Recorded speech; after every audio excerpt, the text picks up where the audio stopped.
Ukraynada 31 dekabr Dünya Azərbaycanlılarının həmrəylik günü ilə bağlı silsilə tədbirlərə başlanılıb. Ukrayna-Azərbaycanlı Gənclər Birliyinin, Birləşmiş Ukrayna Azərbaycanlıları Konqresinin, Ukrayna Millətlər Assambleyasının, Müslim Ağamayev adına Azərbaycan Mədəniyyət Mərkəzinin və Azərbaycanın Ukraynadakı səfirliyinin birgə təşkilatçılığı ilə keçirilən ilk bayram konserti Taras Şevçenko adına Kiyev Milli Universitetində baş tutub. Bu haqda daha ətraflı Ukrayna və Şərqi Avropa ölkələri üzrə xüsusi müxbirimiz Möhsüm Qədiroğlu'nun video materialında.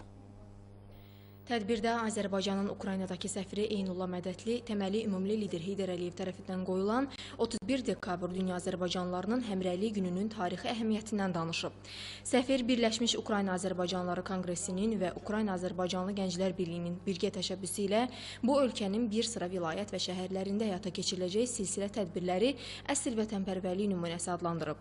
Bayram tədbirində Taras Şevçenko adına Kiyev Milli Universitetinin prorektoru Pyotr Bek və Ukrayna Nazirlər Kabinetinin Milli Məsələlər üzrə İdarə Rəisi Yuri Reshetnik Dünya Azərbaycanlılarının həmrəylik günü və yeni il münasibəti ilə Azərbaycan xalqına xoş və səmimi arzularını çatdırıblar. Dünya Azərbaycanlılarının birləşməsində ümumli lider Heydər Əliyevin müstəsna xidmətlərindən bəhs edən Ukrayna Millətlər Assambleyasının rəhbəri, Birləşmiş Ukrayna Azərbaycanlıları Konqresinin sədri Rövşən Tağıyev və Ukrayna Azərbaycanlı Gənclər Birliyinin sədri İlhamə Allahverdiyeva Dünya Azərbaycanlılarının həmrəylik gününün çağdaş Azərbaycan tarixinə ən əziz bayram kimi daxil olduğunu vurğulayıblar. Bayram tədbirində Azərbaycan mahnı və rəqs ansamblının ifasında geniş konsert proqramı olub. Elşad Həsənli, Möhsüm Qədiroğlu, Gövhər Eybətli xəbərlər.